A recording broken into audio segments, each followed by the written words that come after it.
38, New English Translation. The Lord answers Job. Then the Lord answered Job out of the whirlwind. Who is this who darkens counsel with words without knowledge? Get ready for a difficult task like a man. I will question you and you will inform me. Job 38, Bible in Basic English.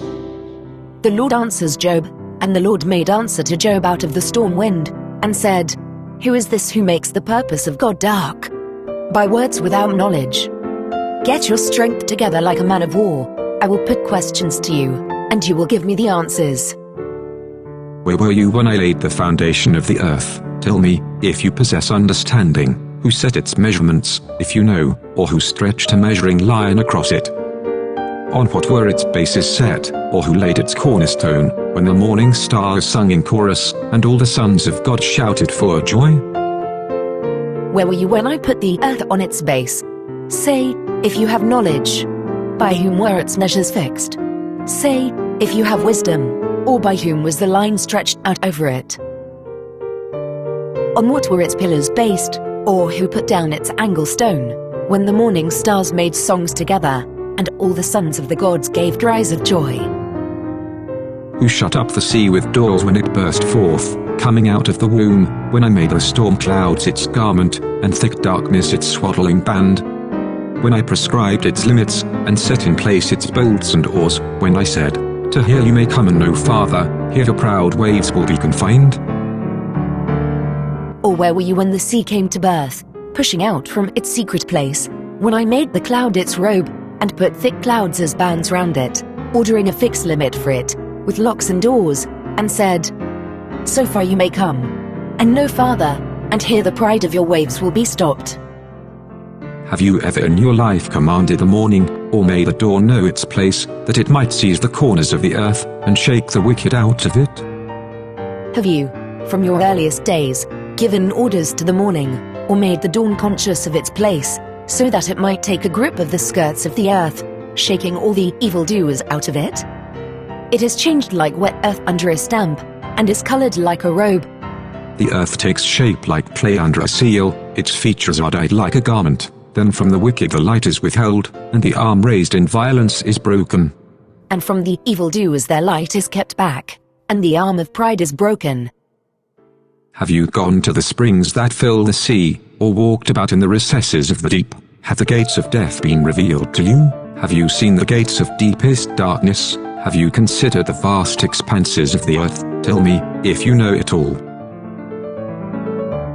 Have you come into the springs of the sea, walking in the secret places of the deep? Have the doors of death been opened to you, or have the doorkeepers of the dark ever seen you? Have you taken note of the wide limits of the earth? Say, if you have knowledge of it all, which is the way to the resting place of the light? In what direction does light reside, and darkness, where is its place, that you may take them to their borders and perceive the pathways to their homes? You know, for you were born before them, and the number of your days is great. Say, if you have knowledge of it all, which is the way to the resting place of the light, and where is the storehouse of the dark, so that you might take it to its limit, guiding it to its house? No doubt you have knowledge of it.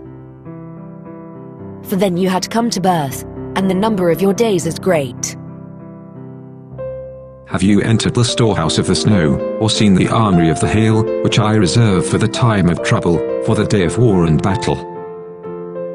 Have you come into the secret place of snow, or have you seen the storehouses of the ice drops, which I have kept for the time of trouble, for the day of war and fighting? In what direction is lightning dispersed, or the east wind scattered over the earth? Which is the way to the place where the wind is measured out, and the east wind sent out over the earth? Who carves out a channel for the heavy rains, and a path for the rumble of thunder, to cause it to rain on an uninhabited land, a desert where there are no human beings, to satisfy a devastated and desolate land, and to cause it to sprout with vegetation? By whom has the way been cut for the flowing of the rain, and the flaming of the thunder, causing rain to come on a land where no man is living, on the wasteland which has no people, to give water to the land where there is waste and destruction, and to make the dry land green with young grass? Does the rain have a father, or who has fathered the drops of the dew? From whose womb does the ice emerge, and the frost from the sky? Who gives birth to it, when the waters become hard like stone, when the surface of the deep is frozen solid? Has the rain a father? Or who gave birth to the drops of night mist? Out of whose body came the ice? And who gave birth to the cold mist of heaven? The waters are joined together, hard as a stone, and the face of the deep is covered. Can you tie the bands of the Pleiades, or release the cords of Orion? Can you lead out the constellations in their seasons, or guide the bear with its cubs? Are the bands of the Pleiades fixed by you, or are the cords of Orion made loose? Do you make Mazzaroth come out in its right time, or are the bear and its children guided by you? Do you know the laws of the heavens, or can you set up their rule over the earth? Can you raise your voice to the clouds so that a flood of water covers you? Can you send out lightning bolts, and they go? Will they say to you, "Here we are"?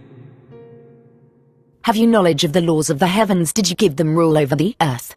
Is your voice sent up to the cloud, so that you may be covered by the weight of waters? Do you send out the thunder flames, so that they may go, and say to you, "Here we are"? Who has put wisdom in the heart, or has imparted understanding to the mind? Who has put wisdom in the high clouds, or given knowledge to the lights of the north? Who by wisdom can count the clouds, and who can tip over the water jars of heaven, when the dust hardens into a mass, and the clumps of earth stick together? Who has put wisdom in the high clouds, or given knowledge to the lights of the north? By whose wisdom are the clouds numbered, or the water skins of the heavens turned to the earth, when the earth becomes hard as metal, and is joined together in masses? Do you hunt prey for the lioness, and satisfy the appetite of the lions, when they crouch in their dens, when they wait in ambush in the thicket? Who prepares prey for the raven, when its young cry out to God and wander about, for lack of food? Do you go after food for the she-lion, or get meat so that the young lions may have enough, when they are stretched out in their holes, and are waiting in the brushwood? Who gives in the evening the meat he is searching for, when his young ones are crying to God, when the young lions with loud noise go wandering after their food? Job 39, New English Translation. Are you acquainted with the way the mountain goats give birth? Job 39, Bible in Basic English. Have you knowledge of the rock goat, or do you see the roes giving birth to their young? Are you acquainted with the way the mountain goats give birth? Do you watch as the wild deer give birth to their young? Do you count the months they must fulfill, and do you know the time they give birth? Have you knowledge of the rock goat, or do you see the roes giving birth to their young? Is the number of their months fixed by you, or is the time when they give birth ordered by you? They crouch, they bear their young, they bring forth the offspring they have carried, their young grow strong, and grow up in the open, they go off, and do not return to them. They bent down, they give birth to their young, they let loose the fruit of their body. Their young ones are strong, living in the open country, they go out and do not come back again. Who let the wild donkey go free, who released the bonds of the donkey, to whom I appointed the steppe for its home, the salt wastes as its dwelling place? Who has let the ass of the fields go free, or made loose the bands of the loud-voiced beast, to whom I have given the wasteland for a heritage, and the salt land as a living place? It scorns the tumult in the town, it does not hear the shouts of a driver, it ranges the hills as its pasture, and searches after every green plant. He makes sport of the noise of the town. The voice of the driver does not come to his ears. He goes looking for his grasslands in the mountains, searching out every green thing. Is the wild ox willing to be your servant? Will it spend the night at your feeding trough?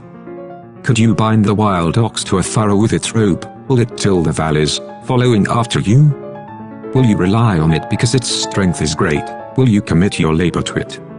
Can you count on it to bring in your grain, and gather the grain to your threshing floor? Will the ox of the mountains be your servant, or is his night's resting place by your food store? Will he be pulling your plough with cords, turning up the valleys after you? Will you put your faith in him? Because his strength is great, will you give the fruit of your work into his care? Will you be looking for him to come back, and get in your seed to the crushing floor? The wings of the ostrich flap with joy, but are they the pinions and plumage of the stork? For she leaves her eggs on the ground, and lets them be warmed on the soil. She forgets that a foot might crush them, or that a wild animal might trample them. Is the wing of the ostrich feeble, or is it because she has no feathers that she puts her eggs on the earth, warming them in the dust, without a thought that they may be crushed by the foot and broken by the beasts of the field? She is harsh with her young, as if they were not hers. She is unconcerned about the uselessness of her labor, for God deprived her of wisdom, and did not impart understanding to her. She is cruel to her young ones, as if they were not hers. Her work is to no purpose. She has no fear, for God has taken wisdom from her mind, and given her no measure of knowledge. But as soon as she springs up, she laughs at the horse and its rider. When she is shaking her wings on high, she makes sport of the horse and of him who is seated on him. Do you give a horse its strength? Do you clothe its neck with a mane? Do you make it leap like a locust? Its proud neighing is terrifying. Do you give strength to the horse? Is it by your hand that his neck is clothed with power? Is it through you that he is shaking like a locust, in the pride of his loud-sounding breath? It paws the ground in the valley, exulting mightily. It goes out to meet the weapons. It laughs at fear and is not dismayed. It does not shy away from the sword. He is stamping with joy in the valley. He makes sport of fear. In his strength he goes out against the arms of war, turning not away from the sword. On it the quiver rattles, the lance and javelin flash. In excitement and impatience it consumes the ground. It cannot stand still when the trumpet is blown. At the sound of the trumpet, it says, "Aha!" And from a distance it catches the scent of battle, the thunderous shouting of commanders, and the battle cries. The bow is sounding against him. He sees the shining point of spear and arrow. Shaking with passion, he is biting the earth. He is not able to keep quiet at the sound of the horn. When it comes to his ears he says, "Aha!" He is smelling the fight from far off, and hearing the thunder of the captains, and the war cries.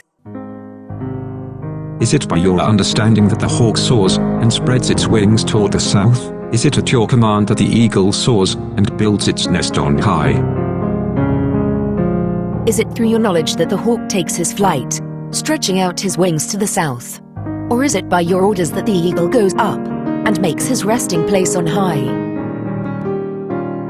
It lives on a rock and spends the night there, on the rocky crag and the fortress. From there it spots its prey, its eyes gaze intently from a distance. And its young ones devour the blood. And where the dead carcasses are, there it is.